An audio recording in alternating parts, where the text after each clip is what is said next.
নির্বাচনে লড়াই করছে। ভাবতে পারেন এটা পাকিস্তান, এটা আফগানিস্তান, মানে এটা কোন দেশ, মানে কোন এটা, মানে এই কেশপুরটা কোথাকার?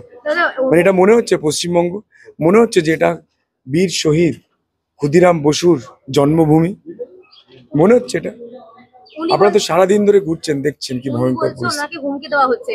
2021-এ দেওয়া গেছিল ভোট পরবর্তীর একটা হিংসা। তো এখানেও একটা হিংসা কি বিভিন্ন বলছেন? হিংসার ছবি মেরে উঠেছিল। লাট করে দিয়েছে, পুঁতে দিয়েছে, তার লাশ খুঁজে পাওয়া যায়নি। এখানে এখনই হুমকি দেওয়া হচ্ছে, নির্বাচন এখনো শেষ হয়নি। এখনো ভয় পাচ্ছেন, ভাবতে রাত্রিবেলা কি হবে? ভাঙচুর করবে রাত্রিবেলা। আজকে তো সব আমাদের মন্ডল সভাপতির প্রত্যেকের বাড়ি ভেঙেছে কালকে। কালকে ভেঙে দরজা ফরজা ভেঙে তোড়পাড় করেছে, কেউ তো ছিল না। আমি সবাইকে আগে থেকে আলাদা করে দিয়েছিলাম যে সবাই বেরিয়ে যাও ঘর থেকে।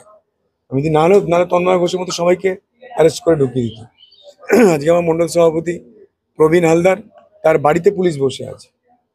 পিংলার আমাদের গৌতম দা, তার বাড়িতে পুলিশ বসে আছে। আজকে শিশির কুলবি সবঙ্গের, তার বাড়িতে পুলিশ বসে আছে। এইভাবে সন্ত্রাস করে পুলিশ দিয়ে, এদের তো সংগঠন বলে কিছু নেই, মানুষের সমর্থন এদের একদম নেই, শেষ হয়ে গেছে। এরা জানে যে এইভাবে না ভোট করতে পারলে আমাদের জেতার কোনো সম্ভাবনা নেই। এতে আরো বেশি ভোট পড়েছে, বিজেপির আরো বেশি ভোট পড়েছে, বিজেপি আরো বেশি ভোটে জিতবে এখানে। দাদা, 3টে অবধি প্রায় 71% বললেন কোথায় সেটা? আমাদের এই ঘাটাল লোকসভা, কেশপুরে দেখতে হবে কত পার্সেন্ট। অ্যাটলিস্ট 80 to 85% হলে বুঝবেন যে ঠিকঠাক পোলিং হয়েছে। যে কোনো জায়গায় 85% ভোট হওয়া মানে ঠিকঠাক পোলিং হওয়া। মানে এখনো 15% পোলিং হওয়া দরকার, কিন্তু সব তো পোলিং শেষ। সারাদিনের অভিজ্ঞতা নিয়ে নির্বাচন কমিশন কিছু জানালেন? আমরা জানাচ্ছি নির্বাচন কমিশনকে, আমরা পুনর্নির্বাচন করার জন্য আবেদন করব। কারণ আপনারা দেখেছেন যে প্রার্থীকে যেতেই দেয়নি, আমাকে কেশপুরে ঢুকতেই দিল না, সেখানে আমাকে আটকে দিল, মুখ বাসানোতেই আটকে দিল। তো প্রার্থী যদি গণতান্ত্রিক দেশেতে সে নিজের ভোটারদের সঙ্গে দেখা করতে না পারে, সে নির্বাচন কিসের নির্বাচন? নির্বাচন নামে প্রহসন। এখানে তো আজকে নির্বাচন হয়নি, আজকে পাগলু ডান্স করেছে এখানে। আজকে নির্বাচনের নামে এখানে পাগলু ডান্স হয়েছে কেশপুরেতে, তাই না? দেখেছেন আপনারা, লুঙ্গি তুলে হাতে বাঁশ নিয়ে পাগলু ডান্স করছে আগুন জ্বালিয়ে দিয়ে।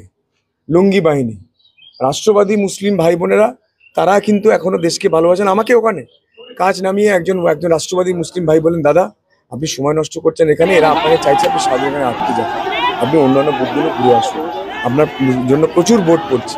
মুসলিম ভাই, সে রাষ্ট্রবাদী, সে দেশকে ভালোবাসে। আর এরা যারা লুঙ্গি বাহিনী, এরা দেশকে ভালোবাসে না। এরা লুঙ্গি তুলে আগুন জ্বালিয়ে বাঁশ লাঠি নিয়ে এরা পাগলু ডান্স করছে।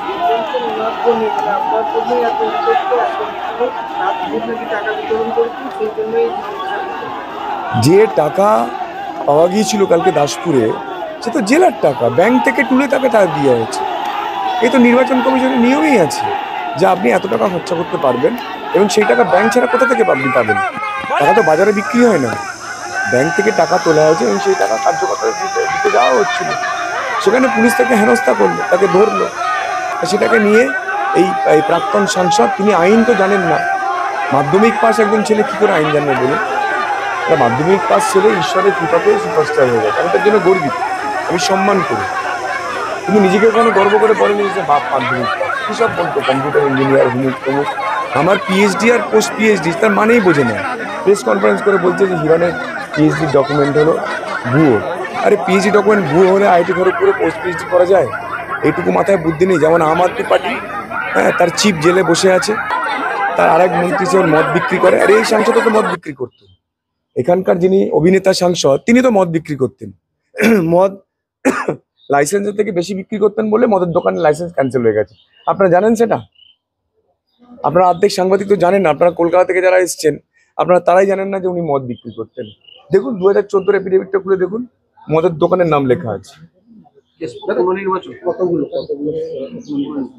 আমরা দেখবো। দেখুন, আমি তো এখনো সবার সঙ্গে কথা বলে উঠতে পারিনি। আমি কেশপুরের আমাদের যে বিভিন্ন বুথ, যেখানে ভারতীয় জনতা পার্টি প্রচুর লিড দিয়েছিল 2021-তে, সেই সব জায়গায় যেতেই তো দিল না পুলিশ, সেন্ট্রাল ফোর্স। তারা সেই ব্যবস্থাই করতে পারে। তারা বললো আপনি এখান থেকে ব্যাক করে যান। মানে এ তো লজ্জা, দেশের লজ্জা, যে একটা রাজ্যের পুলিশ, একটা দেশের সেন্ট্রাল ফোর্স, তারা একজন প্রার্থীকে এই লুঙ্গি বাহিনীর কাছ থেকে পথ বার করে যেতে দিতে পারছে না, তার এলাকায় ঘুরতে দিতে পারছে না। এটা তো দেশের লজ্জা, আজকে সারা ভারতবর্ষের লজ্জার দিন, the black day of this country today in the democracy.